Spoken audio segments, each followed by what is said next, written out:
Okay, Emily, time to see. 妹妹，看爸爸去讲的歌的 we go see. We go 在如果听的歌。Oh, what? Kakak, nanti push. Tema mulai. Kakak. Assalamualaikum. Waalaikumsalam. Kak Zainal.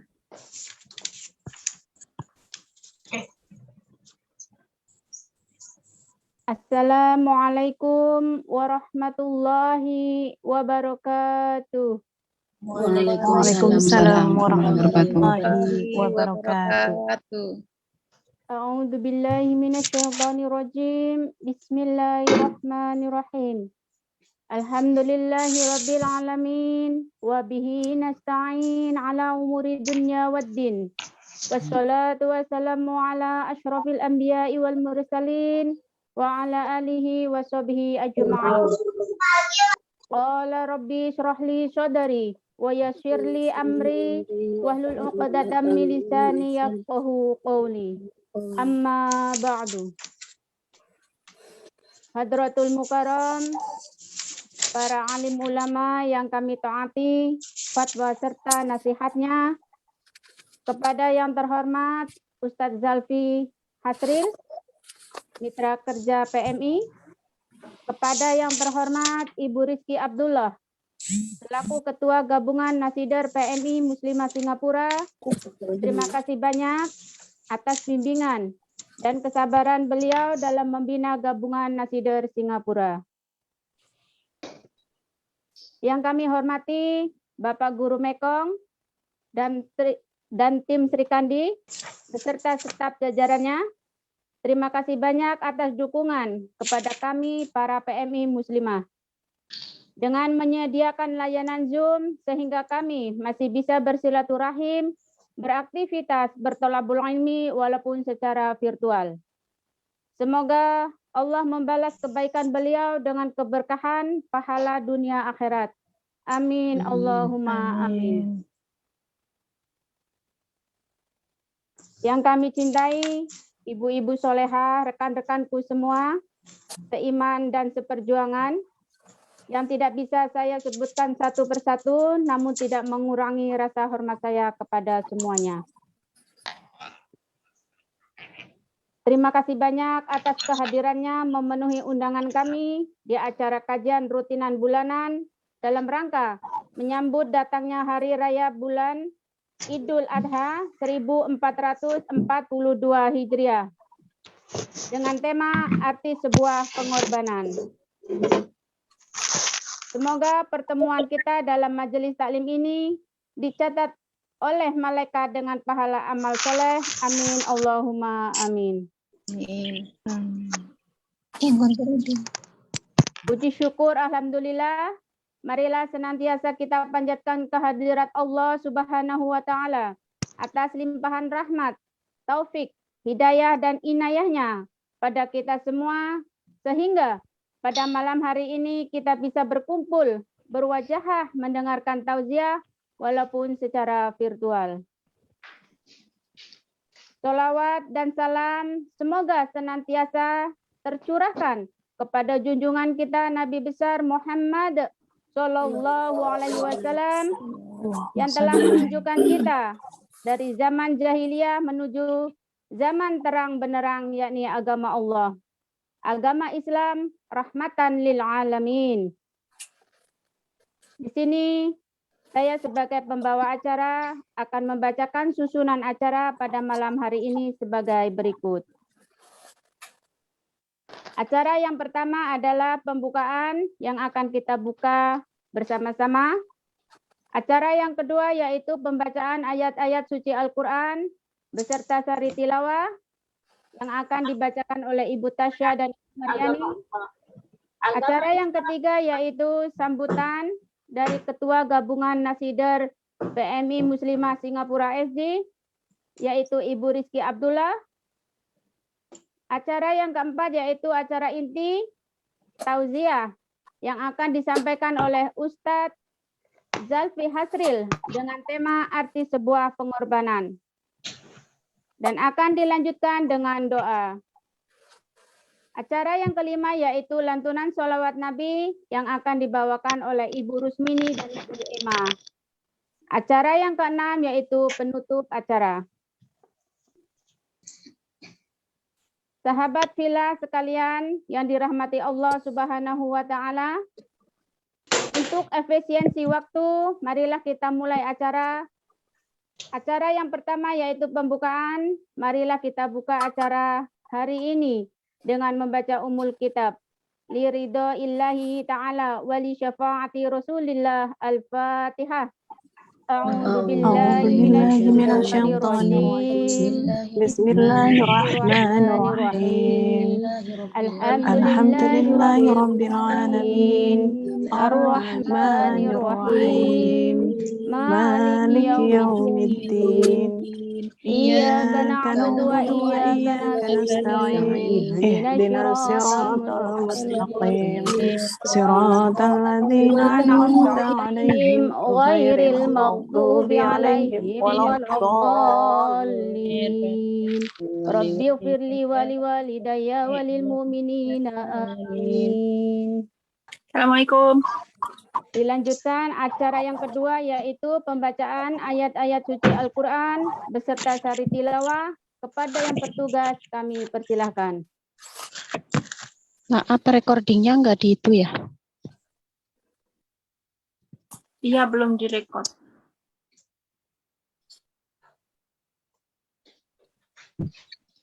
Assalam. Recording in progress. Mau diulang apa enggak? Udah langsung Facebook. Diulang kan? Lanjut. Dilanjut. Assalamualaikum warahmatullahi wabarakatuh. Waalaikumsalam warahmatullahi wabarakatuh. A'udzu billahi minasyaitonir rajim. Allah. Bismillahirrahmanirrahim. Allah.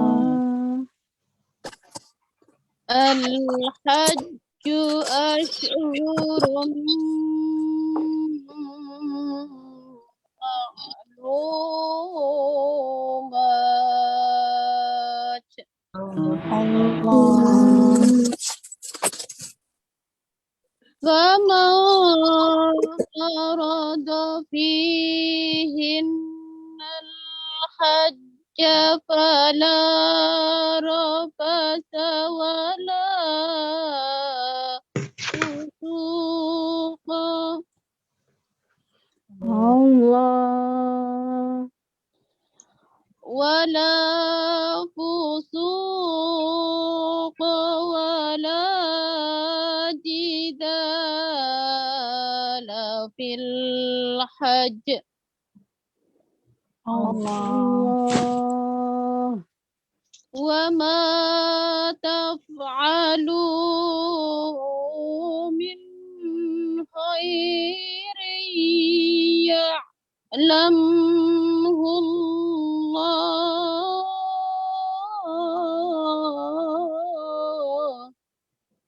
Allah.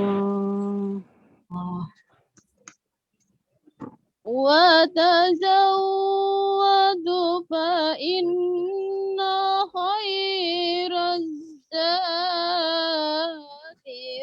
التقوى واتقوني يا أولي الألباب. Allah.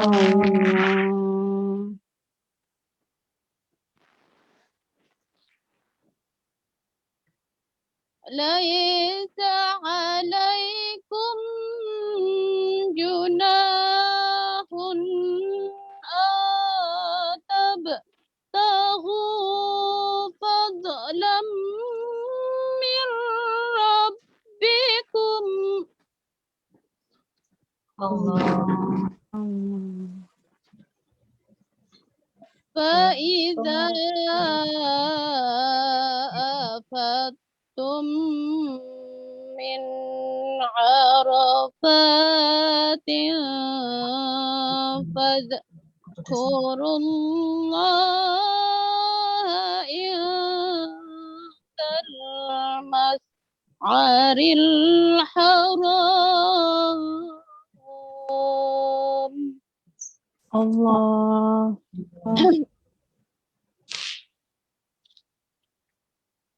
واذكروه كما هداكم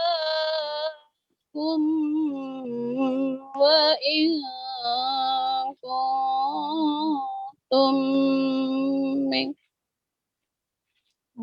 Allah. هداكم وإن كنتم من قبله لمن الضالين.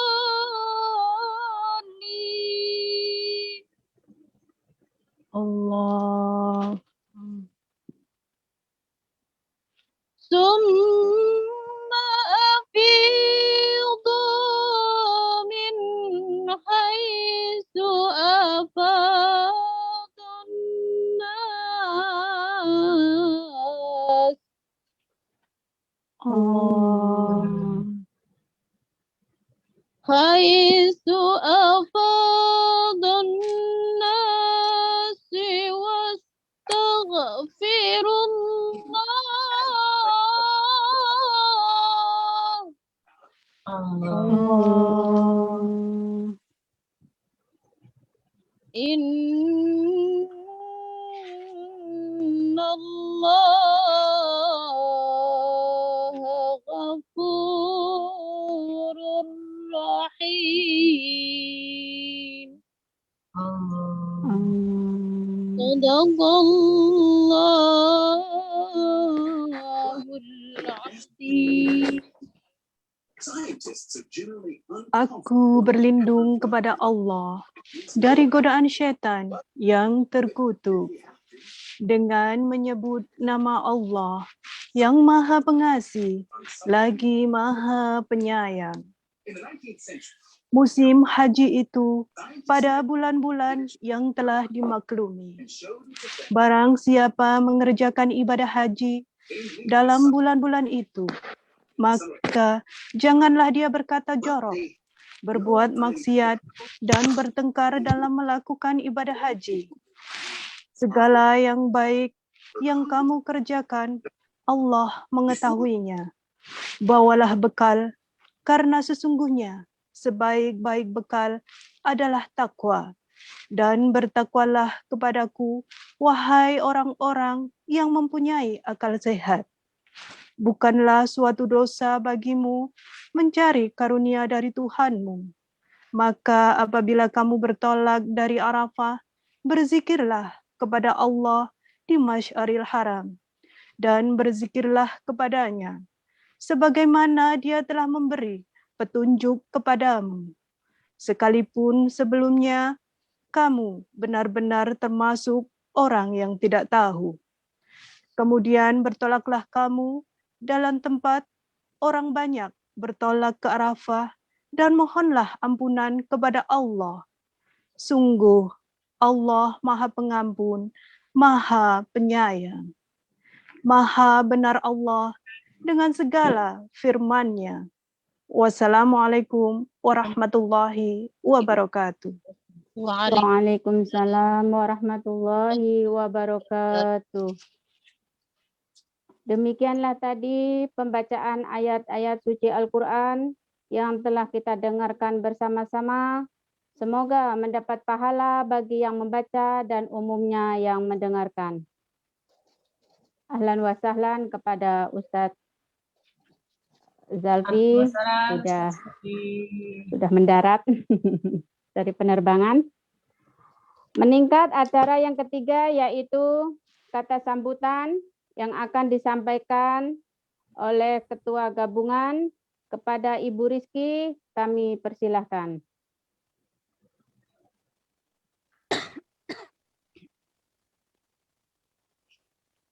Bismillahirrahmanirrahim. Assalamualaikum warahmatullahi wabarakatuh. Waalaikumsalam Waalaikumsalam warahmatullahi wabarakatuh. warahmatullahi wabarakatuh. Alhamdulillahilladzi arsala rasuluhu bil huda wa dinil haq liyudhira lahu ala dini kullih walau karihal musyrikun. Ashhadu an la ilaha illallah wahdahu la syarikalah wa ashhadu anna Muhammadan abduhu wa rasuluh. Allahumma sholli wa sallim wa barik ala habibana Muhammadin wa ala alihi wa sahbihi ajma'in. Wa man tabi'ahum bi ihsan illa yaumiddin amma ba'du. Kepada yang terhormat Bapak Ustadz Yalfi Hasril, Mitra Kerja PMI Singapura, alhamdulillah ribuan terima kasih Pak Ustadz Yalfi sudah meluangkan waktunya hadir memenuhi undangan kami pada malam hari ini. Yang terhormat Ibu Sasa dari grup Miss Ajikra sebagai Ketua baru Gabungan Nasider PMI Muslimah Singapura yang terpilih untuk menggantikan posisi saya sebagai Ketua lama yang akan turun pada bulan Juli 2021. Yang saya hormati semua leader Gabungan Nasider PMI Muslimah Singapura yang tidak bisa saya sebutkan satu persatu, tapi tidak mengurangi rasa hormat saya kepada sahabatku semua dan juga para hadirin yang berbahagia. Alhamdulillah, puji syukur kehadirat Allah Subhanahu wa Ta'ala yang telah melimpahkan rahmat, kenikmatan kepada kita semua berupa nikmat iman, Islam, dan juga kesehatan, sehingga kita bisa berkumpul, bersilaturahmi dalam acara kajian rutin bulanan. Salawat serta salam senantiasa kita curahkan kepada junjungan kita Nabi Agung Muhammad Sallallahu Alaihi Wasallam beserta keluarga dan sahabatnya yang kita harapkan syafaatnya di yaumul qiyamah nanti. Amin. Amin ya rabbal alamin. Hadirin yang berbahagia, saya mengucapkan ribuan terima kasih kepada semua tamu undangan dan juga sahabatku yang telah hadir di ruangan Zoom ini ataupun yang sedang menyaksikan acara rutinan malam hari ini lewat live Facebook. Khususnya ucapan terima kasih saya sampaikan kepada yang terhormat Bapak Guru Mekong dari Sri Kandi PMI SG yang telah mendukung kegiatan positif PMI Singapura, khususnya Gabungan Nasider PMI Muslimah Singapura dari awal terbentuknya sampai sekarang ini dengan menyediakan fasilitas Zoom untuk melakukan kegiatan rutin secara virtual selama pandemi ini. Pada kesempatan yang berbahagia ini, saya mengucapkan selamat kepada Ibu Sasa yang sudah terpilih sebagai Ketua Gabungan Nasider PMI Muslimah Singapura untuk menggantikan saya yang sudah mengundurkan diri untuk memberikan peluang, kesempatan kepada semua leader untuk maju ke depan mensukseskan program gabungan. Harapan saya dan semuanya pastinya dengan bergantinya ketua yang baru, semoga Gabungan Nasider PMI Muslimah Singapura tambah maju saya, sukses dengan ide-ide yang cemerlang, dengan tetap memegang prinsip, misi, dan visi dari gabungan itu sendiri yang sudah kita buat dari awal pembentukan dulu. Dan pastinya kesuksesan akan bisa tercapai dengan kerjasama kita semua dan susunan ESCO pastinya. Dan pada kesempatan yang baik ini dengan kerendahan hati, saya pribadi dan juga atas nama grup Majelis Sholawat Anida, mohon maaf lahir dan batin. Pastinya selama 1 tahun saya memegang tugas kepengurusan di gabungan, banyak sekali kelemahan, kesalahan, ataupun etika saya yang kurang berkenan. Dan masih banyak sekali misi visi kita yang belum terpenuhi. Tapi saya sudah melakukan tugas dan amanah tanggung jawab dengan semaksimal mungkin dengan kemampuan yang saya miliki. Tapi karena kurangnya ilmu dan pengalaman yang saya miliki, jadi tugas ini jauh dari kata sempurna. Sekali lagi saya mohon maaf lahir dan batin. Malam ini adalah tugas saya yang terakhir. Mulai bulan depan, Bu Sasa akan mengambil alih semua tugas dan tanggung jawab di gabungan Nasider PMI Muslimah Singapura. Semangat, saya yakin Bu saya mampu menjalankan amanah ini dengan lebih baik. Kiranya cukup sekian. Wabillahi taufiq wal hidayah. Wassalamualaikum warahmatullahi wabarakatuh. Waalaikumsalam warahmatullahi wabarakatuh. Alhamdulillahirabbil alamin. Demikianlah tadi kata sambutan dari Ibu Rizky Abdullah. Terima kasih. Semoga kita bisa mengambil hikmahnya dari kata-kata beliau. Tibalah saatnya acara yang kita nanti-nantikan, yakni Mau'idoh Hasanah, yang sekaligus akan dilanjutkan dengan doa dengan tema arti sebuah pengorbanan. Kepada Ustadz Zalfi Hasril, kami persilahkan. Assalamualaikum warahmatullahi wabarakatuh. Waalaikumsalam Waalaikumsalam warahmatullahi wabarakatuh. wabarakatuh. Innal hamdalillah nahmaduhu wa nasta'inuhu wa nastaghfiruh wa na'udzu billahi min shururi anfusina wa min sayyiati a'malina. May yahdihillahu fala mudilla lahu wa may yudlil fala hadiya lahu. Allahumma shalli wa sallim ala sayyidina Muhammadin wa ala alihi wa sahbihi ajma'in. Amma ba'd. Rabbi shrah li sadri wa yassir li amri wa hlul 'uqdatam min lisani yafqahu qawli. A'udzu billahi minasy syaithanir rajim. Bismillahirrahmanirrahim. Qad kanat lakum uswatun hasanatun fi Ibrahim walladzina ma'ahu. Wa qala aidan laqad kana lakum fihim uswatun hasanatun liman kana yarjullaha wal yawmal akhir. Alhamdulillah,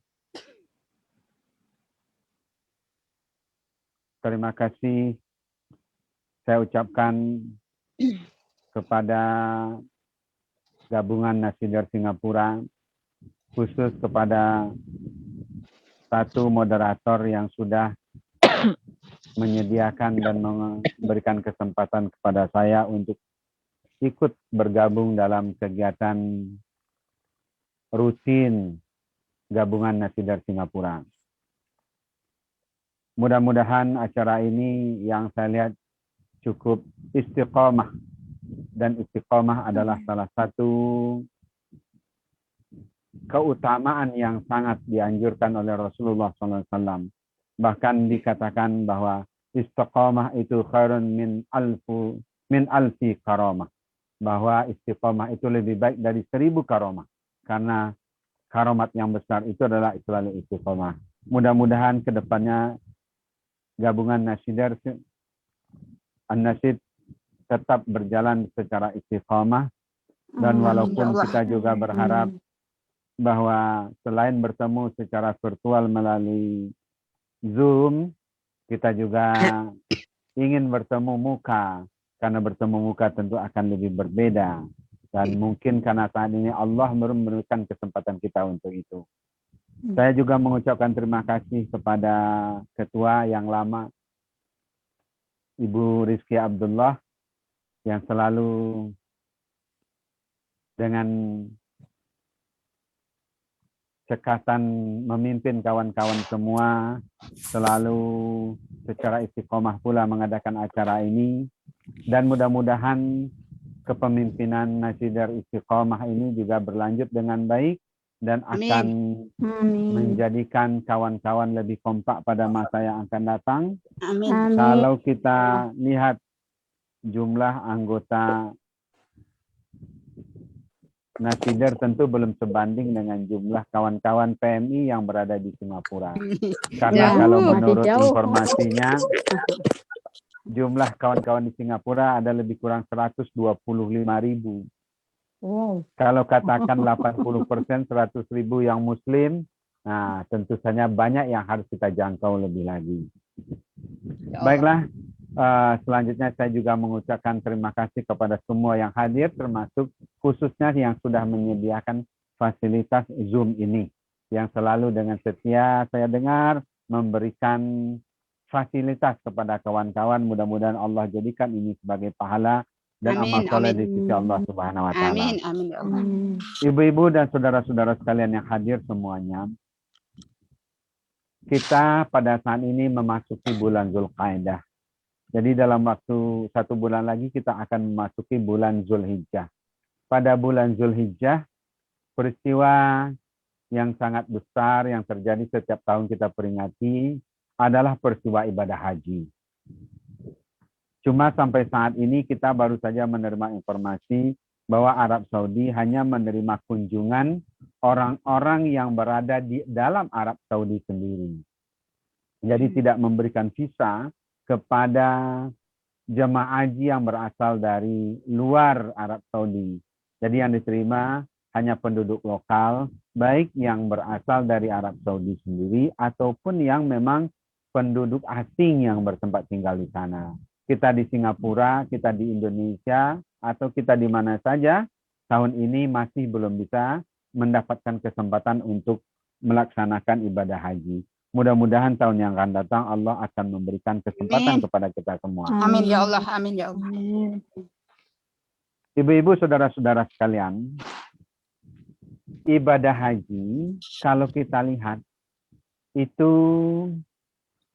terpusat kepada keluarga Nabiullah Ibrahim alaihissalam. Ada 3 perkataan uswatun hasanah di dalam Al-Quran.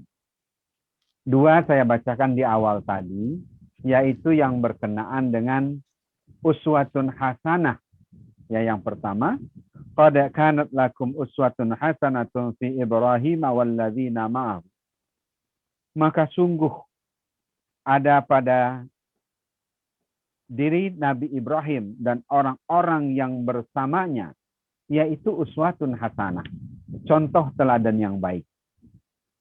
Kemudian ada lagi kata laqad kana lakum fihim uswatun hasanatun liman kana yarjullah wal yaumil akhir. Sungguh telah ada uswah hasanah atau contoh teladan yang baik pada dirinya hasanatun. Fihim itu kembali ke siapa? Pada ahli tafsir mengatakan fihim itu kembali kepada Nabiullah Ibrahim alaihissalam dan orang-orang yang bersama Nabiullah Ibrahim. Siapa yang bersama Nabiullah Ibrahim? Yang paling utama kita tahu adalah putra beliau, yaitu Nabiullah Ibrahim, Nabiullah Ismail dan Nabiullah Ishak. Keturunan Ishak itulah yang kemudian menjadi kebanyakan nenek moyangnya para nabi dan rasul, yaitu Bani Israel. Karena anaknya Nabi Ishak adalah Nabiullah Yakub alaihissalam. Nabi Yakub punya anak 12 orang, dan itu adalah yang disebut dengan Bani Israel yang berjumlah 12 orang. Dan kemudian dari anak beliau yang satu lagi, yaitu Nabiullah Ismail alaihissalam, kita tahu menurunkan bangsa Arab. Jadi bangsa Arab dan bangsa Israel yang kita tahu yang saat ini kita sebut dengan bangsa Yahudi, itu sebenarnya bersepupuan karena pada nenek moyangnya satu pada Nabiullah Ibrahim alaihissalam. Nah, jadi Nabiullah Ibrahim, orang-orang yang bersama beliau, itu kita jadikan contoh dan teladan. Selain kita kenal daripada Nabiullah Ibrahim dan anak-anak beliau, ada istri beliau Sarah dan ada istri beliau Hajar. Nah, ibadah haji penuh dengan simbol-simbol. Kita tahu ada ibadah haji mengelilingi Ka'bah, ada ibadah haji kita tahu sa'i, ada berkumpul di Arafah, ada melempar jumrah dan lain sebagainya. Mungkin kawan-kawan yang sudah pernah melaksanakan ibadah haji atau yang pernah bekerja di Arab Saudi tentu akan sangat memahami hal ini. Tapi bagi kita yang belum, mudah-mudahan suatu saat Allah akan memberikan kesempatan kepada kita Amin. untuk melaksanakan ibadah haji Amin tersebut. ya Allah. Terutama ketika fisik kita ini masih kuat, ya, karena ibadah haji adalah ibadah fisik. Kawan-kawan, ibu-ibu, hadirin, yang berbahagia. Jadi itu diantaranya bahwa yang kita kenal, yang sangat fenomenal dan sangat spektakuler adalah bahwa perjuangan Nabi Ibrahim dan orang-orang yang mengikuti beliau seperti yang kita kenal, diantaranya siapa? Diantaranya putra beliau, ditinggalkan di padang pasir ketika masih kecil, kemudian ditinggalkan istrinya yaitu Siti Hajar. Sejarahnya saya tidak akan ulang ya, karena kita pada dasarnya sudah pernah mendengar sejarahnya, kecuali mungkin kalau ada yang ragu, nanti mudah-mudahan kita ada kesempatan untuk berdialog dan mengadakan interaksi. Jadi yang kita kenal bahwa padang pasir yang tandus, ketika kemudian diperintahkan oleh Allah, Nabiullah Ibrahim meninggalkan istri dan putranya yang baru lahir, yaitu Ismail. Dan kita kenal, itulah yang menjadi cikal bakal penduduk Mekah dan kota Mekah. Dan itu kita lihat bagaimana Siti Hajar, seorang wanita, perbuatan beliau dalam melaksanakan ibadah haji, dalam yang namanya sa'i, yaitu berjalan dari Bukit Safa ke Bukit Marwah. Untuk apa? Untuk mencari air. Ketika anaknya kehausan, beliau berlari, satu kali berlari dari Bukit Safa ke Bukit Marwah. Jaraknya lebih kurang 350 meter. Kalau dulu, ya tentu di tengah padang pasir yang sangat tandus dan panas. Kalau sekarang, ya sudah berada di dalam gedung. Bahkan kalau pada musim panas sudah pakai AC. Nah, pada waktu itu adalah sebuah perjuangan yang sangat berat. Tapi tidak putus asa. Siti Hajar, seorang wanita yang sudah ditinggalkan oleh suaminya bersama anaknya yang masih kecil, mencari, berusaha. Berusahanya ngapain? Berlari ke Bukit Safa, dari Bukit Safa ke Bukit Marwah. Ternyata tidak ada, kembali lagi ke Bukit Safa, tidak ketemu, kembali lagi, sampai 7 kali. Makanya bolak-baliklah 7 kali dalam ibadah yang kita kenal, ibadah sa'i dalam pelaksanaan ibadah haji dan umrah.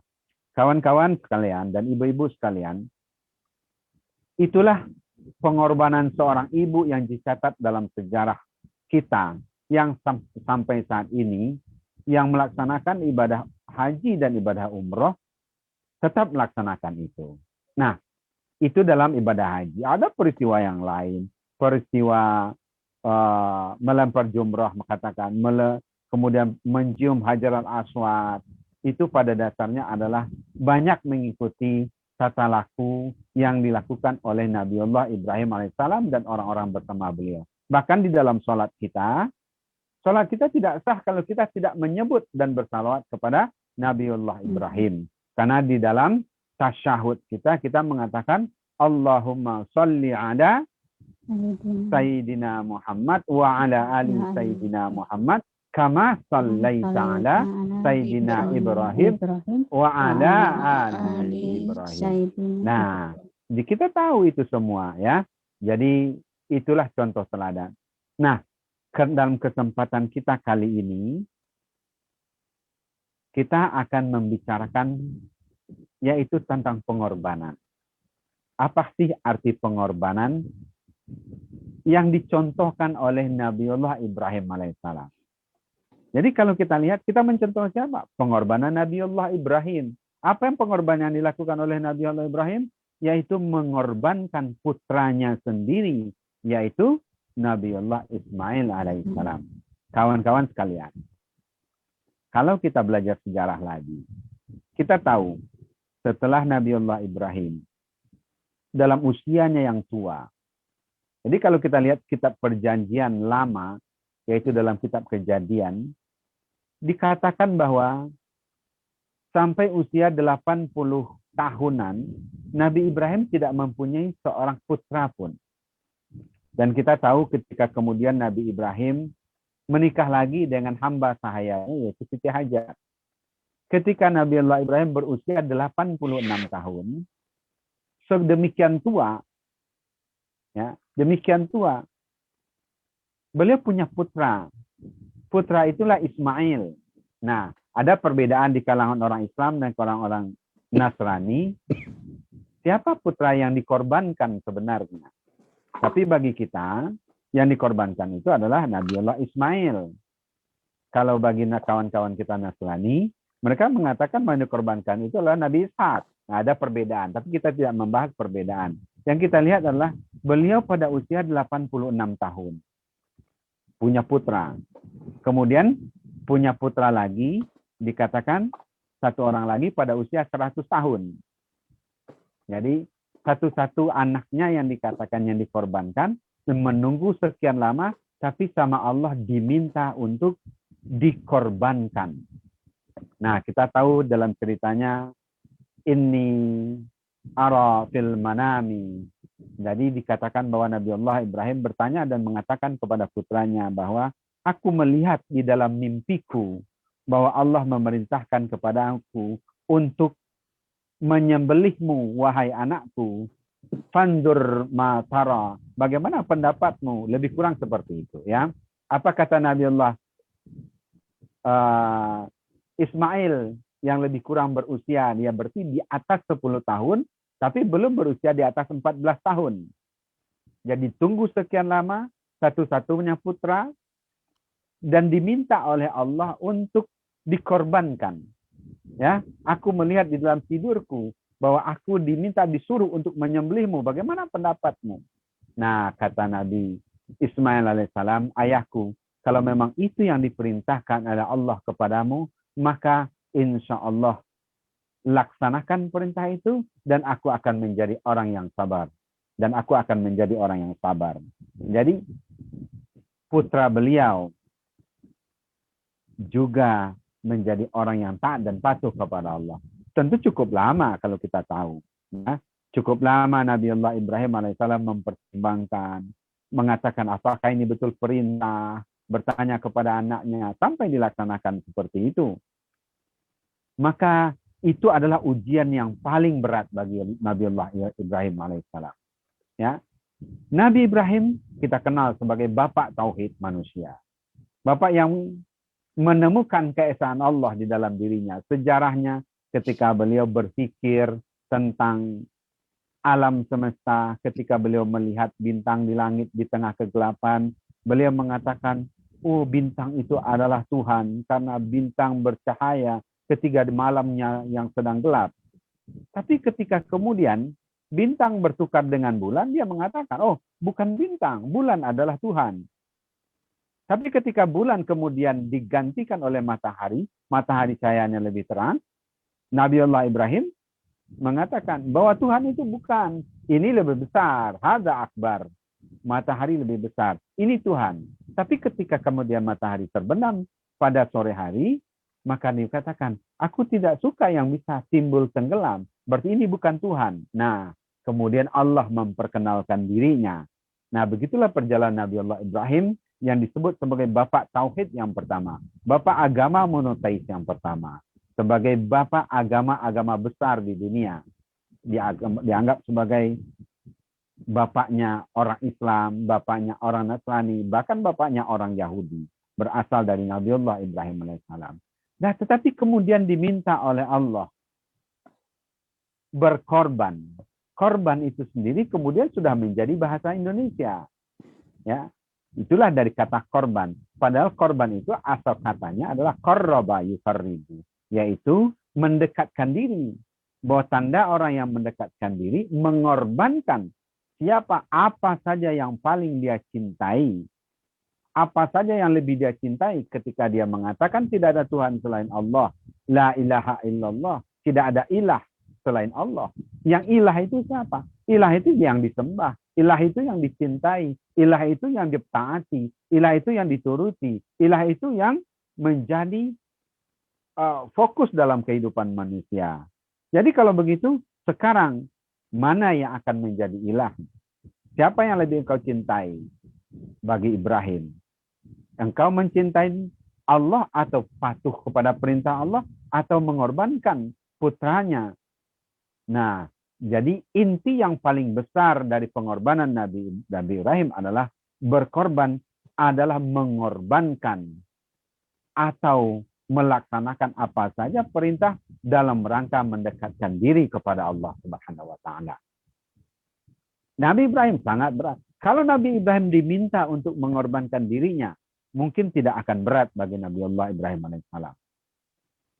Karena tidak susah. Tetapi yang diminta untuk dikorbankan adalah putranya sendiri yang sangat dicintainya. Satu-satunya.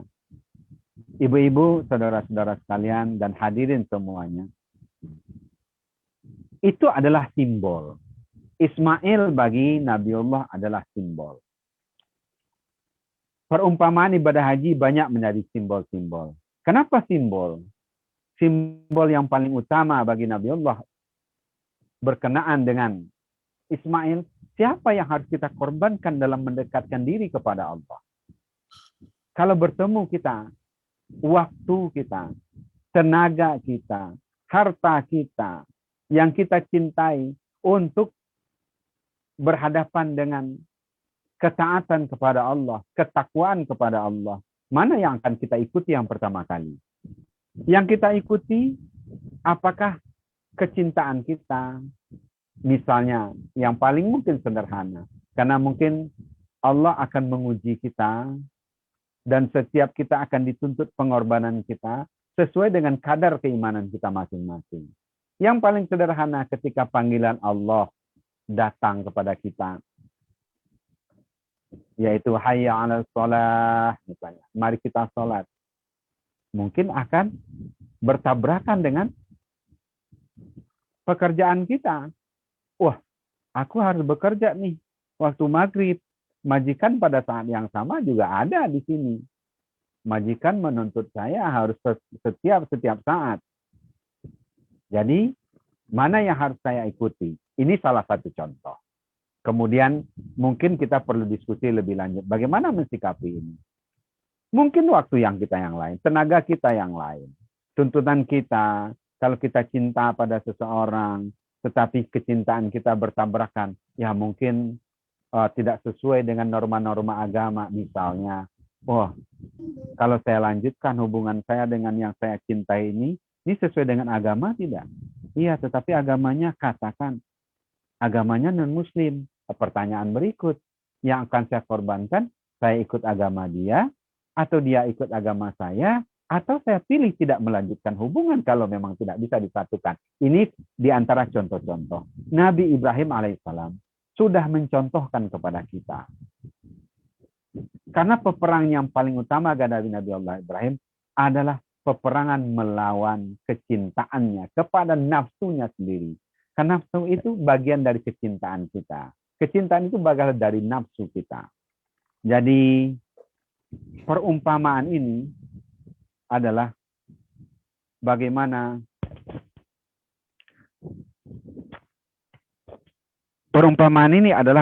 kita bisa menjadikan contoh bahwa Nabi Ibrahim alaihissalam adalah contoh bagi kita. Nabi Ibrahim akan menjadi teladan bagi kita di dalam kehidupan kita untuk contoh yang paling besar dalam masalah tauhid dan masalah pengorbanan. Jadi, kawan-kawan sekalian, kita mungkin dituntut juga di dalam kehidupan kita sehari-hari. Apa pengorbanan kita yang paling besar, yang paling kecil, yang paling mungkin kita lakukan? Saya juga tidak bisa menuntut, kondisi kita masing-masing tentu saja akan berbeda. Tetapi yang disebut dengan pengorbanan adalah mengikhlaskan apa saja dalam rangka ketaatan kepada Allah. Karena pengorbanan yang dilakukan oleh Nabi Allah Ibrahim alaihissalam adalah untuk mendekatkan diri kepada Allah. Adalah untuk mendekatkan diri kepada Allah. Dan apa yang kita lihat, ternyata kemudian Allah mengganti kemampuan Nabiullah Ibrahim alaihissalam, mengganti putranya itu diganti dengan kibas. Kibas ini datang dari mana? Kambing itu jenis kibas ini, kambing datang dari mana? Nah, karena peristiwa korban, walaupun kita mencontohkan Nabiullah Ibrahim alaihissalam, tetapi peristiwa korban pertama kali diperintahkan oleh Allah bukan kepada Nabiullah Ibrahim, tapi perintah korban pertama kali diperintahkan kepada putranya Nabi Adam, yaitu Habil dan Kabil. Oke. Oke, mohon respon. Suara saya masih kedengaran apa tidak? Masih Masih, Pak, Jelas. masih. masih Pak. Jelas Pak Ustadz.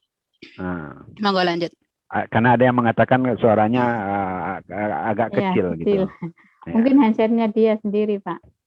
Oke, jadi mungkin diperbesar yang suaranya kecil. Bagi yang lain masih kedengaran ya.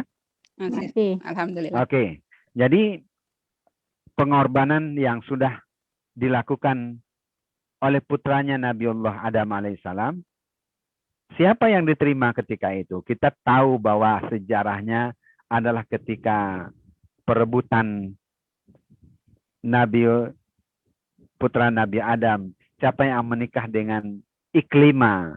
Nah, jadi ada Habil dan Kabil, dan kita tahu akhirnya yang diterima ketika yang tidak punya, yang diterima adalah korbannya Habil, karena Habil memilih korban yang paling baik, yaitu seekor kibas yang kemudian diletakkan di satu tempat, maka itu yang hilang. Sedangkan korbannya Kabil yang kita tahu kemudian tidak diterima oleh Allah. Nah, guru-guru saya mengatakan bahwa kibas yang dikorbankan oleh Habil inilah yang kemudian diambil dan diganti oleh malaikat Jibril untuk menjadi pengganti korbannya Ismail. Sehingga inilah kemudian yang dikorbankan. Sehingga itu yang jadi kita contoh. Ketika kemudian syariat bagi kita bahwa korbannya kita adalah seperti saat ini kita akan melaksanakan Idul Korban adalah menyembelih hewan korban. Ya. Jadi kita menyembelih hewan korban dicontohkan, tapi Al-Qur'an mengatakan bahwa kita kalau kita berkorban darah dan daging itu tidak dikorbankan kepada Tuhan. Ya, dikorbankan kepada siapa? Karena kata Allah di dalam surah Al-Hajj, la yanalallaha luhumuha wala dima'uha walakin yanaluhu taqwa minkum. Dan tidak akan sampailah sekali-kali daging atau darah pengorbanan itu kepada Tuhan. Yang sampai adalah takwa. Jadi yang sampai kepada Allah bukan darahnya Ibrahim, bukan darahnya Ismail, tapi yang sampai adalah ketaatan. Ketaatan Nabiullah Ibrahim, maunya Nabi Ibrahim, tetapi kemudian yang mendapatkan keberkahan adalah orang-orang atau masyarakat. Karena masyarakat, seperti sekarang kalau kita mau berkorban pada saat ini, adalah orang-orang yang kesusahan, yang mungkin setiap saat tidak setiap saat bisa mendapatkan daging. Nah, jadi kalau kawan-kawan di Singapura, daging mungkin tidak akan sesuatu yang berharga. Tapi mungkin di Indonesia, mungkin daging adalah masih hal yang mahal. Jadi yang diterima bukan daging dan darahnya yang dikorbankan, yang diterima adalah ketakwaan. Karena itu, ketika seseorang berkorban, pada dasarnya itu adalah simbol menyembelih keegoan dari nafsunya sendiri. Keegoan terhadap hal-hal yang tidak baik, keegoan terhadap nafsu yang ada pada dirinya, yaitu nafsu kebinatangan yang ada pada dirinya, nafsu yang ada, nafsu kemarahan, nafsu yang tidak baik pada dirinya, yang perlu kita hilangkan. Jadi sekali lagi, pengorbanan yang paling utama pada saat kita sudah akan memasuki bulan Zulhijjah ini, tinggal sebulan lagi, kawan-kawan, kita tahu, kawan-kawan sudah berkorban luar biasa, meninggalkan keluarga, meninggalkan anak, Suami. meninggalkan suami, meninggalkan Saudara. orang tua, meninggalkan saudara. Intinya apa? Luruskan niat untuk itu. Untuk apa? Supaya saya, anak saya, keluarga saya, orang tua saya tidak menjadi peminta-minta. Kita luruskan niat. Mungkin pengorbanan-pengorbanan berikut akan dituntut lagi di tempat pekerjaan kita. Pengorbanan waktu kita untuk beribadah kepada Allah. Pengorbanan waktu kita atau pengorbanan kita mencari rezeki yang halal, memakan sesuatu yang halal, misalnya di Singapura ini, menyiapkan waktu kita untuk beribadah kepada Allah, menyiapkan tenaga kita, menyediakan hal-hal lainnya dalam rangka mendekatkan diri kepada Allah. Intinya, apapun bentuknya, terutama pada bulan-bulan mendekati Zulhijjah ini, maka itu adalah upaya kita mendekatkan diri kepada Allah Subhanahu wa taala yang pada dasarnya adalah menghilangkan hawa nafsu kita yang tidak baik. Oke, ini sekadar pengantar saya sampaikan karena saya tahu biasanya kawan-kawan ada hal-hal yang perlu didiskusikan. Kalau memang ada pertanyaan jangan susah-susah. Kalau ada yang mau berpendapat silakan berpendapat. Ya, untuk sementara saya kembalikan dulu kepada moderator. Itu segala pengantar moderator. Terima kasih. Ya, terima kasih. Di sini saya akan mengawali pertanyaan ya buat ibu-ibu semuanya, rekan-rekanku semuanya. Mungkin di dalam hati, di dalam pikiran, di dalam angan-angan banyak yang mau dipertanyakan. Jadi saya akan mengawali dulu biar agak fresh sedikit. Mohon volumenya dibesarkan. Perhatiannya ke kamera. Selamat malam Ustadz. Di sini kami ada sedikit. Baik. Perkenalkan diri kan belum tentu semuanya Oh, kenal iya. sama ibu moderator ini dari mana, Oke. sudah berapa lama di Singapura, gitu loh. Saya juga pengen berkenalan dengan ketua yang baru nih nanti ini. Ya, nama saya Siti Anjaimah. Saya berasal dari Lampung, Lampung Timur Sukadana, RT 01, RW 01. Lengkap Ya, ini. kelahiran Baik. Lampung. Ya, biar Ya. lengkap ya Pak ya. Iya, biar Biar lengkap. Ya, Sudah berapa lama di Saya- Singapura? saya di Singapura 11 tahun, jalan 12 tahun. Oke, baik. Alhamdulillah masih bersuami, punya anak 1. Itu Alhamdulillah. pengorbanan kan? Nah, Pengorbanan saya cukup Nah. bertele-tele. nah. Baik, Alhamdulillah. oke, Mbak Siti, silakan. Ya, Ustadz, di sini saya akan bertanya bagaimana pengertian dan hukum kurban nazar dengan hukum kurban Idul Adha. Mana yang Ini- harus didahulukan? Ini agak-agak terganggu nih suaranya nih. Ulang lagi. Oke, Ada suara apa nih? oke. Bu Mungkin Casa. pesawat lewat. Oh, pesawat Headsetnya lewat. mungkin. Oke. Ya. Bagaimana pengertian dan hukum kurban nadar dengan hukum kurban Idul Adha? Mana yang harus didahulukan? Terima kasih Ustadz. Maksud dengan korban nazar itu gimana nih? Saya nadar. Kalau tahun ini saya bisa pulang ke Indonesia, saya akan berkorban untuk tahun ini, seperti itu contohnya. Dan qadarullah belum bisa pulang, dan mana yang harus didahulukan begitu. Oke, saya meraba-raba. Saya mencoba memahami pertanyaannya ya. Oke.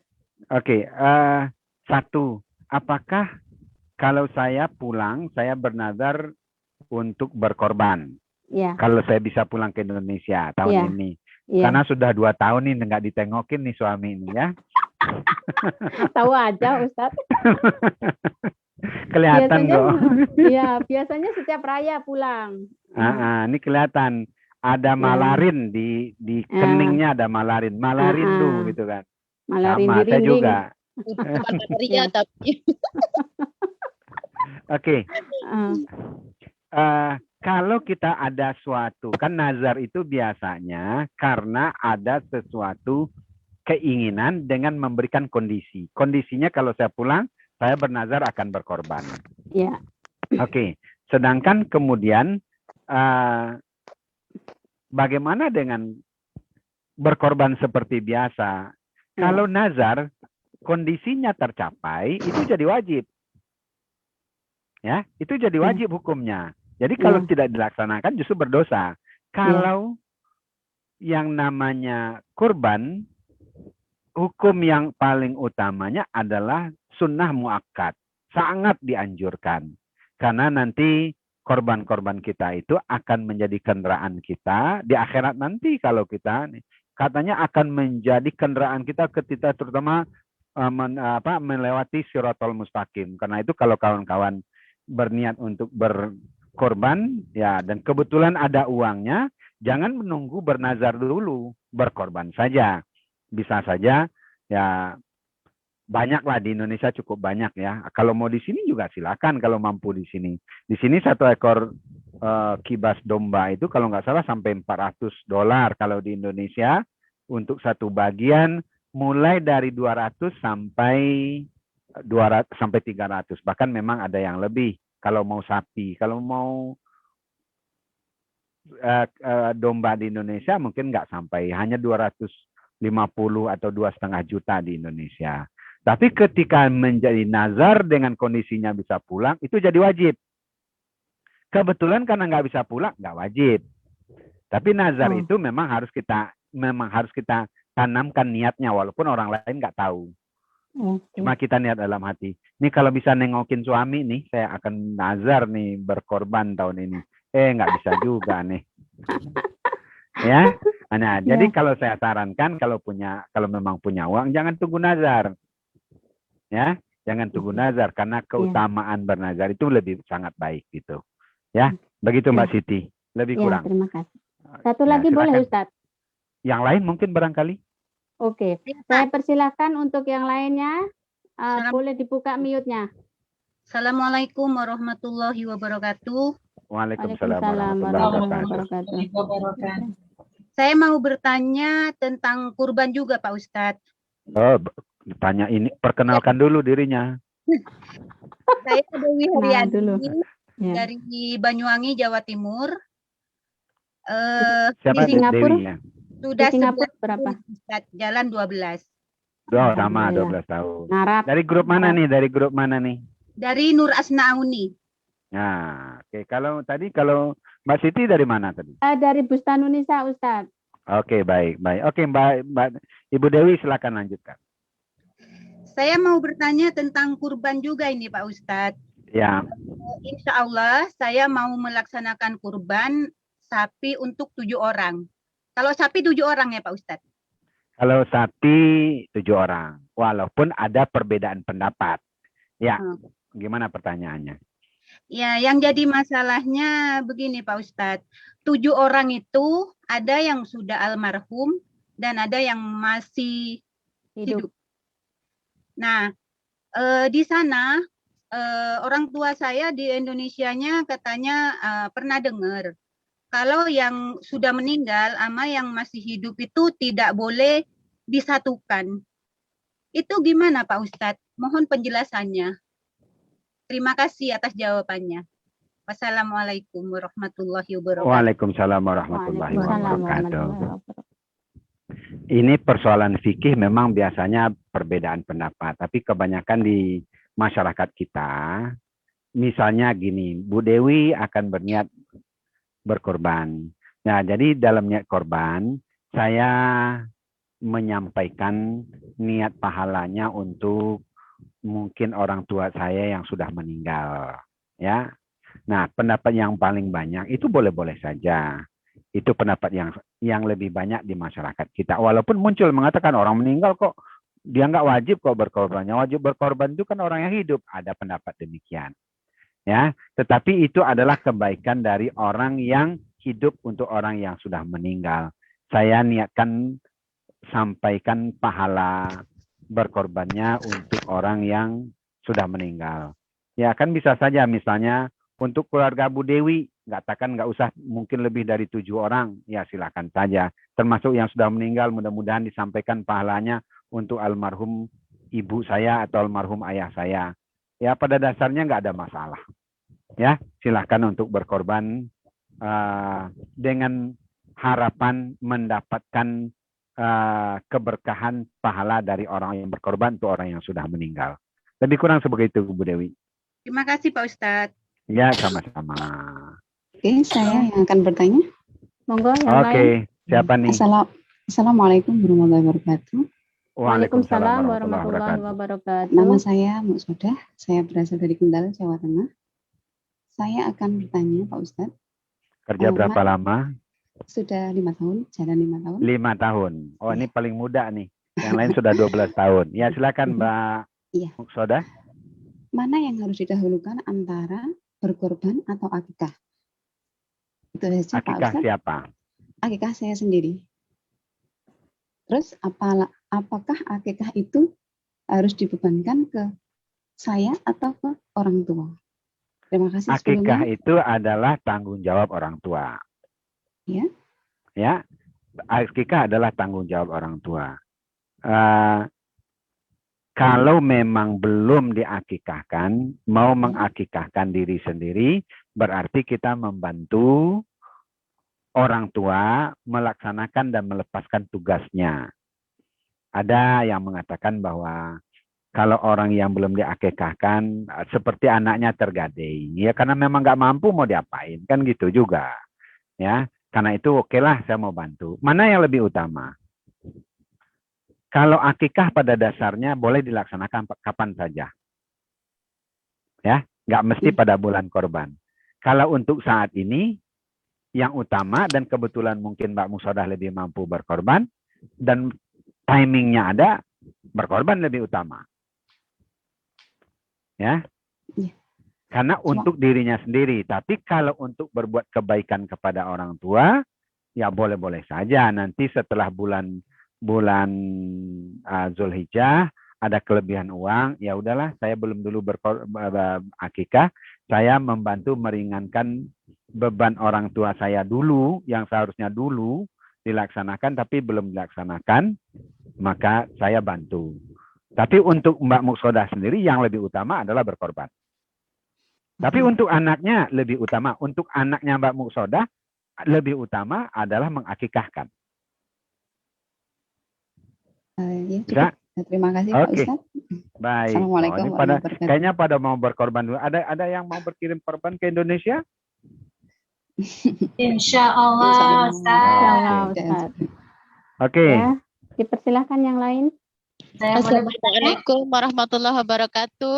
Waalaikumsalam warahmatullahi wabarakatuh. Silakan. Saya Ifrah Tasya dari Al Hidayah. Selamat malam Di Singapura Pak berapa tahun Bu? Di Singapura? Aduh, nggak tahu deh, nggak terhitung. Asal dari mana, sudah berapa tahun? Saya asal Brebes. Nggak tahu, tak hitung dulu ya berapa tahun. Hitung dulu. Kayaknya malu-malu kucing nih Ustadz, kelamaan nih kayaknya. Kelamaan soalnya di sini udah mengakar. Hampir 20 lebih tuh. Enggak lah. Ya sekitar kurang lebih 16 sih kali ya. Ya, boleh lah. Wow, Masya Allah. Lanjut. Akbar. Ada yang 25 tahun loh di sini. Ada. ya Pak. Oke, baik. Oke, silakan siapa tadi? Saya mau tanya ya masalah kurban juga. Dan tapi ada satu yang mungkin menyimpang dari kajian. Oke, silakan, boleh. Yang bisa saya jawab ya, nggak bisa saya jawab ya, saya kasih. PR. Ini masalah kurban yang arisan. Yang arisan itu apakah diperbolehkan korban arisan seperti kayak? Contohnya gimana tuh arisannya gimana? Arisannya ya memang sih keluarga gitu, kayak keluarga bani saya gitu. Jadi dari keluarga itu jadi setiap tahunnya tuh bergantian gitu. Pas kebetulan arisan ini, contoh di tahun ini, oh saya kebetulan yang dapat gitu kan. Apakah diperbolehkan itu dengan cara arisan untuk korban itu gitu? Terus arisan artinya mengumpulkan uang setiap bulan atau setiap tahun? Setahun sekali gitu. Keluarga kita juga itu semua keluarga lah, cucu buyut pokoknya. Jumlahnya berapa orang? Ada kali ya 20. Satu orang berapa? Satu orang ya udah lama sih kita mengadakan arisan itu sudah lama. Jadi dari pertama dari 200 sampai 500 gitu untuk kambing, yang intinya biar enggak satu kambing. Setiap tahun itu enggak kosong gitu di tempat kita gitu, tujuan juga seperti itu. Jadi kita adakan arisan gitu karena mungkin yang untuk apa ya tidak mampu gitu ya untuk mengeluarkan kayak orang-orang yang di kampung gitu. Jadi sistemnya sistem arisan gitu. Ya, oke, paham. Nah, Jadi apakah diperbolehkan itu? Karena ada yang bilang juga katanya kalau sistem arisan itu korban itu tidak diperbolehkan gitu. Itu juga yang bikin saya bingung juga sih. Tapi yang arisan ini sampai saat ini kita tetap berjalan. laksanakan. Gitu. Pada Iya. dasarnya model arisan ini kan artinya untuk membantu. Ya pada dasarnya kan setiap orang aja setiap tahun ngumpulin uang bareng-bareng gitu kan. Iya, Iya. tapi Nah. terus nanti dapatnya bergilir gitu, terus aja berputaran. Nanti kalau udah selesai Nanti bergilir ke potong sapi satu atau potong kambing satu, dibagikan untuk yang menerimanya, kemudian pada masyarakat di sekitar Iya. gitu kan. Iya. Kalau bagi saya nggak ada masalah. Oh, Karena nggak ada. arisan itu kan pada dasarnya hanya sekedar untuk membantu kita mengumpulkan, menabung uang. Oh iya. Bisanya begini. Arisan itu nabung atau berutang? Pertanyaannya seperti itu. Jadinya seperti itu. Wah, kalau orang mengatakan arisan itu adalah berutang, nggak boleh katanya. Kan masa kita berkorban dengan berutang? Ada mungkin yang akan berpendapat demikian. Iya. Kalau saya betul. melihat, Yang kalau kan- saya berpendapat sebaliknya, arisan itu adalah nabung. Kenapa nabung? Kalau nggak arisan nggak ngumpul-ngumpul kan duitnya. Benar. Iya, betul Ustaz. Tujuannya seperti itu sih memang dengan keluarga kita, karena keluarga kita ya Iya. banyak yang nggak mampunya dibanding yang mampunya gitu kan. Iya, Jadi akhirnya dengan berapa? modal itu. Akhirnya, iya. Jadi supaya nanti masuk syarat fikihnya, ya udah pakai nama satu orang, dia berkorban, dia bagi-bagikan. Yang bergembira. Kalau bagi saya sih boleh-boleh saja seperti itu. Oh gitu. Ya. Terus Karena ada satu lagi jadi nih. anggap arisan itu adalah menabung, bilang gitu. Jangan Oh, dianggap gitu. sebagai utang. Oh, Oke, gitu. begitu Mbak Tasha. Baik. Iya. Ada Yang satu lagi Pak Ustadz. masalah kawin kayaknya nih. Bukan, ini masalah kepulangan sih. Aduh, semuanya misrindu. Dan begini, apakah Lebaran tahun depan itu kita bisa pulang balik? Itu yang aku pertanyakan tanpa ada karantin. Waduh. Kalau memang bisa kita mau ngomong jauh-jauh hari sama bos, soalnya memang kita udah kontrak berat kerja lah. lagi. Udah kontrak kerja lagi, kasihan anak saya yang kalau libur dia ngamuk. Yang kasihan anaknya tuh suaminya. Kalau suami nggak ada Pak Ustadz, saya mah single parent. Oh, single parent itu Terang-terangan itu Ustaz. single parent udah lama itu. Oke. Yang Begini. kasihan cuma anak kalau saya sih. Pertanyaannya berat pertanyaannya. Karena tidak satu pun orang yang tahu tahun depan itu apakah sudah akan ada boleh pulang atau tidak gitu kan? Iya benar. Nah, Maksudnya boleh pulang balik atau tidak ya, kalau memang pulang terus mah dari sampai sekarang juga kan bisa gitu. Tapi kan saya nggak mungkin, orang anak saya masih seumur jagung, masih membutuhkan biaya. Mbak itu pertanyaan itu memang masih Misteri ya Pak. susah untuk dijawab, masih misteri. Walaupun semua orang berharap itu sudah bisa. Jangankan kawan-kawan dari PMI. Kita katakan di KBRI ya, semua juga mengharapkan bisa pulang. Semua. Bukan hanya orang-orang di KBRI, orang Indonesia yang berada di Singapura juga berharap begitu. Bukan hanya orang Indonesia, orang Singapura yang orang Singapura sendiri sudah ingin keluar Singapura, ketika kembali nggak perlu karantina. Semua pengen. Hari ini ada berita bagus kan? Apa itu Pak? Hari Ketinggalan ini ini Ustaz. hari ini Ketinggalan. berita bagus. Yang pertama, berita bagus mulai hari ini karantina diturunkan dari 21 hari menjadi 14 hari dari negara yang rawan COVID. Jadi bukan 21 hari lagi, tapi 3 minggu. Kemudian ada informasi, seandainya orang yang sudah vaksin 2 kali, pemerintah Singapura sedang mempertimbangkan bahwa nanti kalau kembali dari ke luar negeri itu tidak harus menjalani karantina selama 2 minggu. Ya mudah-mudahan Allah memberikan terbaik. Nah, Rezeki. Amin. Kalian- Yang vaksin aku kedua. ini kebanyakan kelihatan wajah-wajah rindu semua ini kelihatan. Termasuk Pak Ustadz juga ini. Saya juga. Benar-benar Ya, Pak saya- Ustadz, saya sangat rindu dengan anak saya. Pulang pondok pesantren, nanti Mama kenapa sih nggak pulang, Mak? Saya rindu gitu aja ya Allah. Saya bilang saya. Baik, Aha, baik. Iya. Wakil duta besar, mertuanya meninggal, beliau tidak pulang. Sama Pak Ustadz, orang tua saya meninggal pun saya tak bisa pulang. Sama. Saya meninggal di kantor itu ada sekitar 5 atau 6 orang. Yang orangnya itu ada yang meninggal di Batam, tapi dia tidak bisa pulang. Bisa pulang, tapi kembalinya kemudian itu ternyata sangat mahal sekali kan. Betul ya Pak Ustadz. Nah, jadi kita berdoa, satu, bagaimana kita mensikapi ini pengorbanan lagi nih. Bagaimana? Sikap kita yang paling utama dari setiap yang ada adalah satu, sabar. Itu yang dikatakan oleh Nabiullah Ismail. Aku termasuk orang yang sabar katanya. Karena mengorbankan dirinya.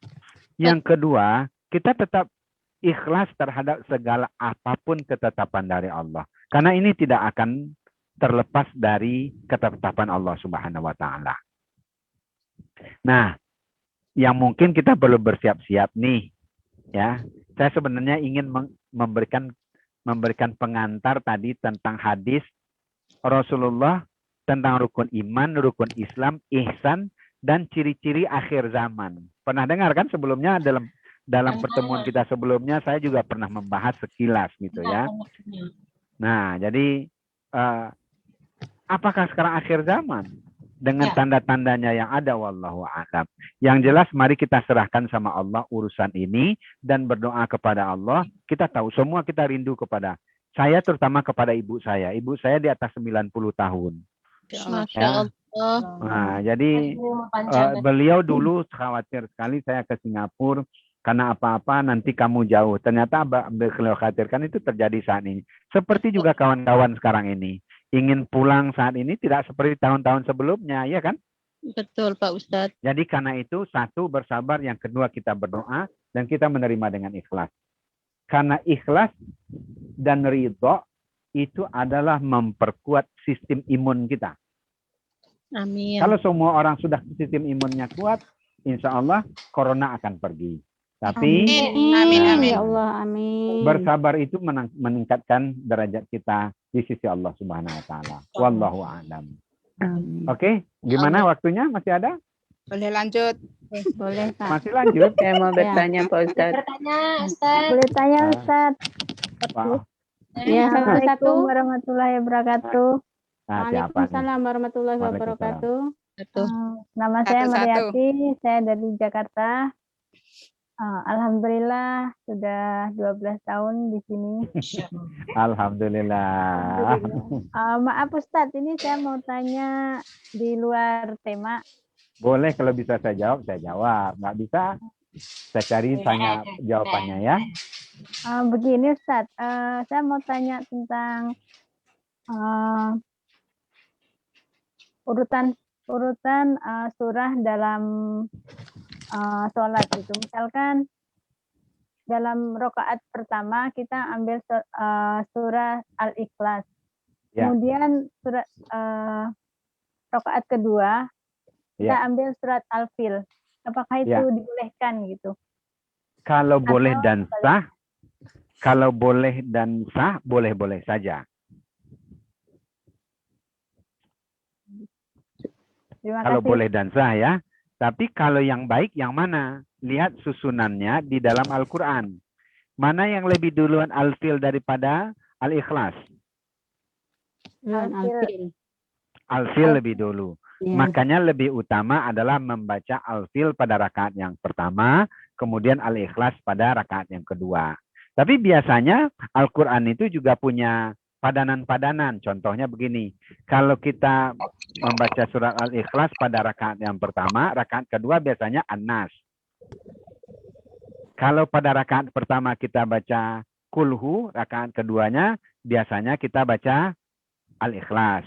Kalau pada rakaat yang pertama kita baca misalnya alhaqumut takasur, pada at-takasur biasanya pada rakaat yang kedua kita biasanya baca surat wal asri. Itu kebiasaan yang diinikan oleh para ulama. Ya kalau sah saja. Yang utama mana yang lebih dahulu susunannya dalam Al-Quran itu yang di rakaat yang pertama. Terima kasih Pak Ustadz atas Biasanya ada pertanyaan tentang pernikahan nih. Kayaknya ada calon pengantin baru nih. Calon pengantin kayaknya ada nih. Gimana mau tanya Pak Ustadz? Kalau boleh pulang baru kita mempertanyakan masalah. Assalamualaikum warahmatullahi wabarakatuh Pak Ustadz. Waalaikumsalam warahmatullahi wabarakatuh. Nama saya Sutria dari grup Nasib Kendal Istiqomah. Mau bertanyakan. Asalnya berarti dari Kendal nih asalnya. Ya. Banyak Pak. Kerjanya sudah berapa lama Bu? Kerjanya masuk Singapura dari malulah dari 92. 92. Berarti berapa tahun, Bu? 92 masih kelas 1 SD. Masya Allah. Saya sudah pernah belajar dengan Pak Ustadz di Langgar. Itu apa? Sana itu Siklab. Saya sudah pernah belajar di sana tahu dulu. Iya, saya pernah. Oke, baik Bu. Ya, terus.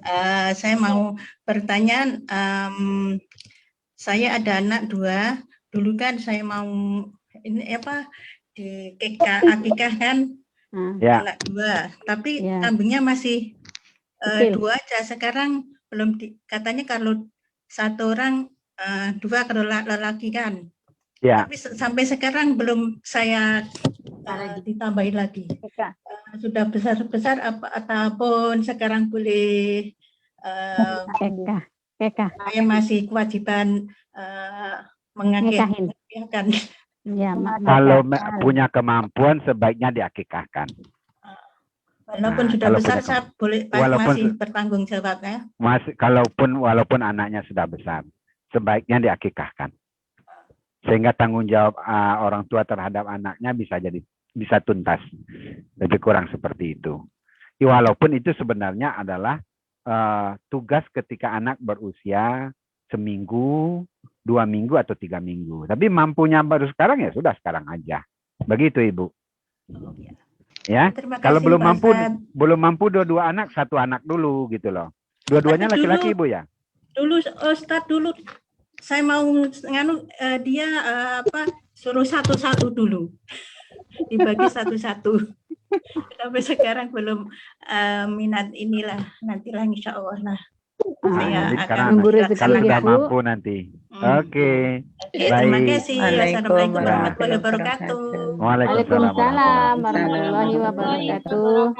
8 menit lagi. Assalamualaikum Pak Ustadz. Waalaikumsalam warahmatullahi wabarakatuh. Siapa dulu nih? Saya dulu Samiatun. Oke. Silakan. Ya, monggo. Sampai 11. Ayo. Assalamualaikum Pak Ustadz.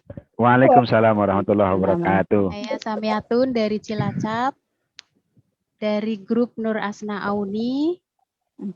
Dan saya udah hampir 12 tahun juga di sini. Alhamdulillah. Alhamdulillah.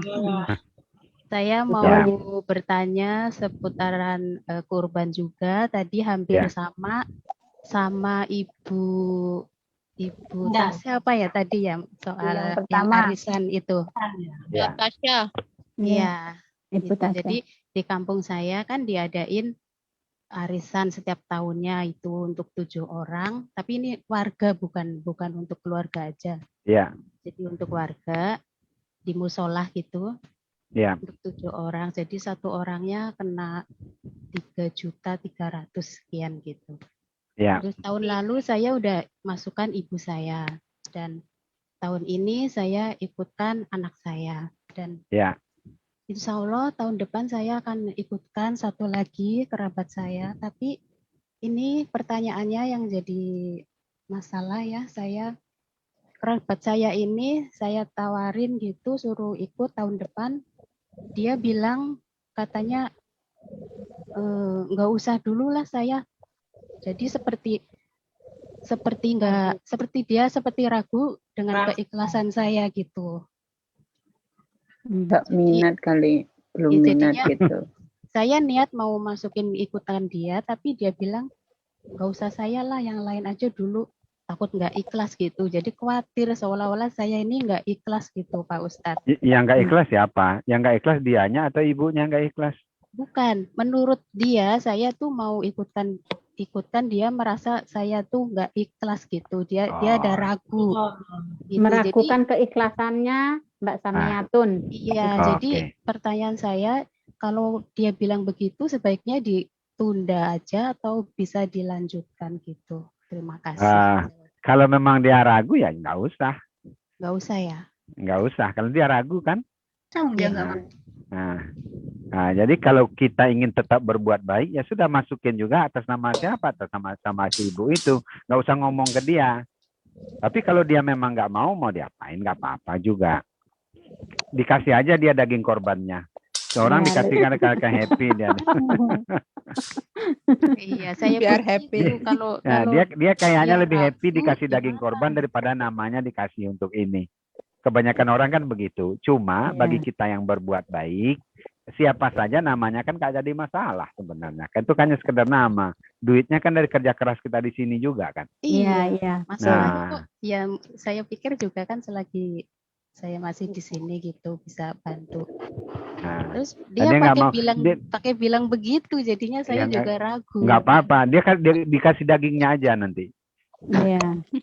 Atau dikasih duitnya dia akan lebih happy dibandingkan dia kasih. Lebih menerima. Dia akan lebih terima. Mungkin dia punya kebutuhan yang lain barangkali. Betul sekolah anaknya atau buat yang lain dia lebih perlu. Perlu juga kita pikirkan itu. Betul. Oke. Ya, terima kasih. Ya. Assalamualaikum warahmatullahi wabarakatuh. Masih ada tempat untuk saya bertanya? Oke. Kita kasih kesempatan untuk yang bertanya, 2 orang lagi Ustadz, nggak apa-apa. Kita molor. Yang penting waktunya cukup. Assalamualaikum Ustadz. Waalaikumsalam warahmatullahi wabarakatuh. Kenalkan, saya Sasa dari grup Azikra. Saya berasal dari Lampung. Dari Lampung juga? Ya, Lampung. Ya, Lampung juga. banyak ini Ustadz. Lampung mana nih? Lampung Tengah. Padang Ratu berarti? Metro. Metro, oke. Nah, kerja berapa lama? Kalau tinggalnya udah malu deh. Kerja sudah berapa? Alhamdulillah masih sampai saat ini diberi panjang umur sekitar kurang lebih 18 tahun. Aduh, masih kan? Tadi ada 29 tahun sih Ibu.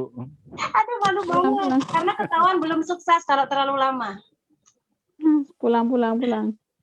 Oke, pertanyaan saya di sini seperti ini ya. Kenapa kambing dan sapi itu harus dipotong di bulan haji? Ya. Terus, kenapa Allah menyuruh kita untuk berkurban di bulan haji? Kenapanya? Ya, kenapanya begitu ya? Sekarang. Kenapanya? Nah, kan berarti kenapa? Betul. Nah, kalau kenapanya berarti belakang dari depan. Apa yang sudah kita jelaskan dari tadi, karena kita mengikuti apa yang dicontohkan oleh Nabiullah Ibrahim alaihissalam, yaitu pengorbanan Nabi Ibrahim terhadap putranya yang diganti menjadi seekor kambing. Kambing itu menurut riwayatnya berasal dari korbannya putra Nabi Adam, yaitu Habil. Nah, perintahnya dilaksanakan berkaitan dengan ibadah haji, sama dengan pertanyaan kenapa dilaksanakan puasa di bulan Ramadan, karena perintahnya pada lebih kurang jawabannya seperti itu. Karena kita mencontoh Nabiullah Ibrahim dan itu dilaksanakan pada waktu ibadah haji Zulhijjah. Lebih kurang begitu Mbak E. Oke, terima kasih. Satu lagi boleh nggak Ustaz? Hah? Satu lagi? Jangan yang susah-susah. Ya, nggak susah-susah. Ini dibilang rindu nggak apa-apa lah, pokoknya gitu aja ya. Ini mengikat begini. Kan saya memiliki suami yang beliau tuh kebetulan belum akikah. Dan saya sendiri ada niatan untuk mengakikahi beliau. Apakah itu boleh atau bagaimana gitu Ustaz? Boleh saja. Walaupun bukan istrinya gitu. Iya. Walaupun itu bukan tugasnya dari seorang istri. Itu tugas orang tuanya. Tapi boleh nggak boleh. Berarti membantu tugas mertua. Begitu Ibu, begitu. Oh, oke. Nah, boleh-boleh saja. Boleh, Oke? boleh. Nah, Boleh. Syukur Ustaz. Kepada kepada FC saya kembalikan. Satu lagi tadi kayaknya masih ada. Assalamualaikum Waalaikumsalam warahmatullahi wabarakatuh. Monggo. Perkenalkan, nama saya Saro dari Cilacap. Ya. Berapa tahun Bu di Singapura? Kurang lebih mungkin 10 tahun kali ya. Soalnya pulang pergi. Monggo, pertanyaannya Bu. Pertanyaannya, apakah boleh anak yang belum balik itu dikorbankan, tapi sudah akikah? Mau mengatasnamakan dia gitu. Iya. Ya, boleh-boleh saja. Ya, jadi mungkin atas nama dia satu silakan. Ya, walaupun mungkin pendapat ada yang mengatakan, oh kan dia belum ada penghasilan, kan dia belum punya uang sendiri, sedangkan berkorban itu adalah, nah ya kita pengen berbuat baik juga kok untuk anak, boleh-boleh saja. Kalau saya mengatakan boleh-boleh saja, gitu. Yang lain Bu? Pak Ustadz. Iya. Nah, jadi kurang seperti itu. Oke, barangkali waktunya, nanti takutnya terputus ini. Iya. Oke, baik ibu-ibu sekalian dan hadirin semuanya, kita masih dalam masa diuji oleh Allah. Mudah-mudahan Allah menaikkan derajat kita. Amin. Dan mudah-mudahan forum-forum seperti ini mendekatkan diri kita kepada Allah Subhanahu wa Ta'ala. Amin, amin ya Allah. Jadi mari kita berdoa. Mudah-mudahan kedepannya kita akan lebih dimudahkan lagi. Amin ya Allah. Amin ya Allah. Mari kita berdoa untuk kebaikan bangsa dan negara kita juga. Amin. Al-Fatihah. A'udzubillahi minasyaitonir rajim. Bismillahirrahmanirrahim. Alhamdulillahirabbil alamin arrahmanir rahim maliki yaumiddin. Iyyaka na'budu wa iyyaka nasta'in. Ihdinas siratal mustaqim. Siratal ladzina an'amta 'alaihim ghairil maghdubi 'alaihim waladdallin. Bismillahirrahmanirrahim. Alhamdulillahirabbil alamin. Wassalatu wassalamu ala asyrafil anbiya wal mursalin wa ala alihi wa sahbihi ajma'in. Allahumma barik lana fi mujtama hadza. Ya Allah, berkatilah kami dalam acara forum ini. Berkatilah ya Allah waktu-waktu kami yang telah kami laksanakan.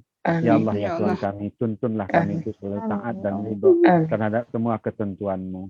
Ya Allah ya Tuhan kami jadikan orang-orang yang kuat melewati segala ujian dan segala apapun yang telah Engkau tetapkan kepada kami. Tuntun kami, tuntun orang tua kami, tuntun keluarga kami, tuntun anak dan keturunan kami. Jadikan mereka anak-anak yang soleh di sisi-Mu. Kami telah berkorban meninggalkan mereka ya Allah. Kami serahkan pendidikan kepada mereka. Kami serahkan urusannya padamu ya Allah. Ya Allah ya Tuhan kami jadikan mereka anak-anak yang soleh dan solehah.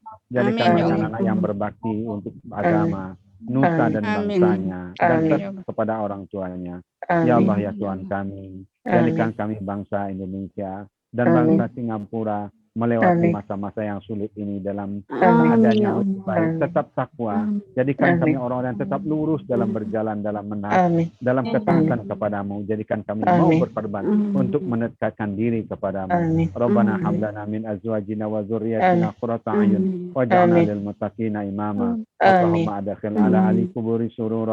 Allahumma agni kulli fakir. Allahumma agni kulli marid. Allahumma ishfi kulli ja'i. Allahumma sukul aryan. Allahumma qnidani kulli madin. Allahumma farizan kulli makrub, Allahumma rudda kulli gharib, Allahumma tuqa kulli asyir, Allahumma asyina kulli fasidin min umuril muslimin. Rabbana atina fid dunya hasanah wa fil akhirati hasanah wa qina adzabannar. Walhamdulillahi rabbil alamin.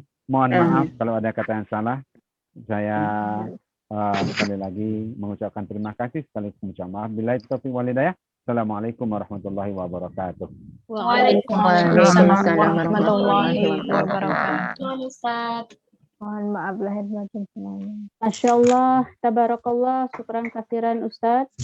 Demikianlah tadi mauidhah hasanah yang telah disampaikan oleh Ustadz Hasril.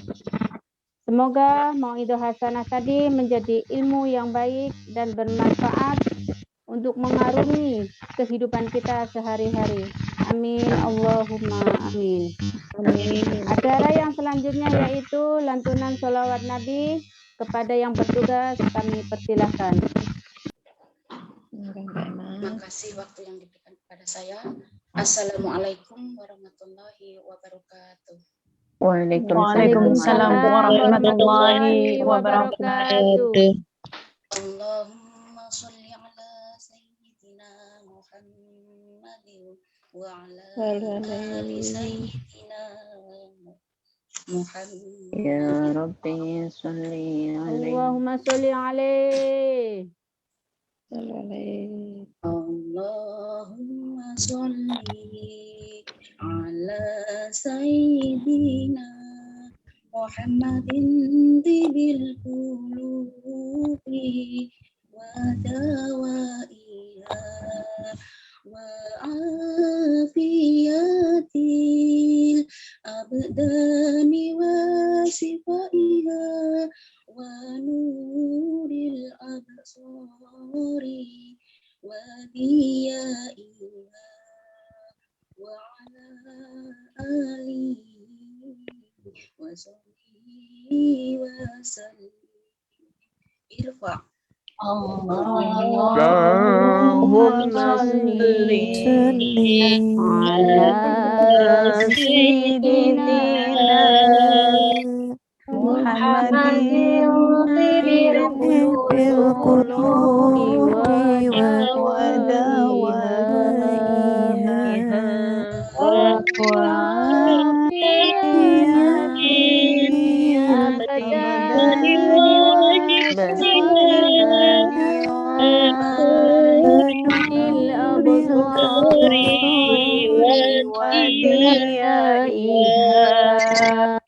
وعلى آله وصحبه وسلم.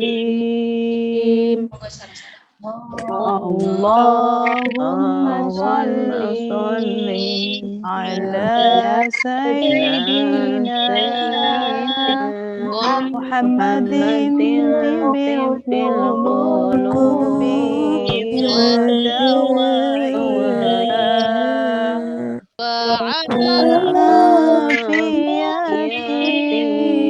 الأبدان وشفائها نور الأبصار وديائها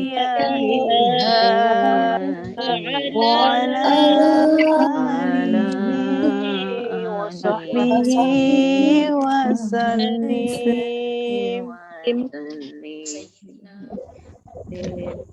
Sallu alaihi. Ya Rabbi sholli alaihi. Allahumma sholli salat kan maaf. Allahumma sholli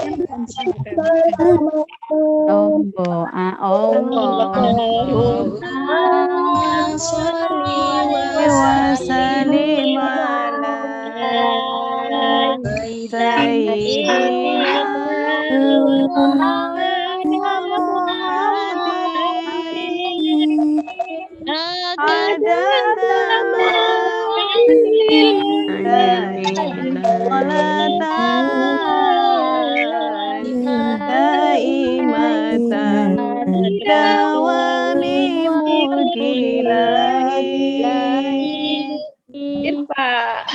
Allahumma sholli wa sallim ala sayyidina wa maulana Muhammadin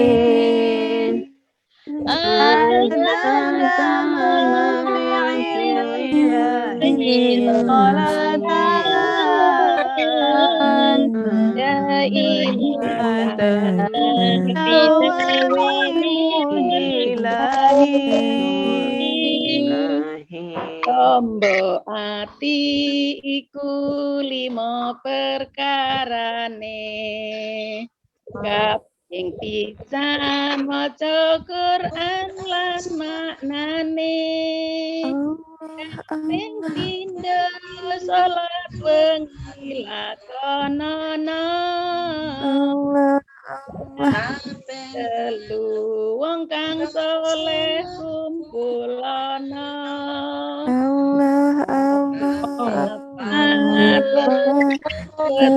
ingkang luwe kaping 5 zikir wengi ingkang suwe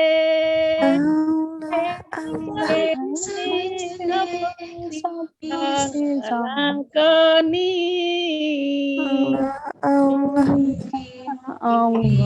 Gusti Allah Irfa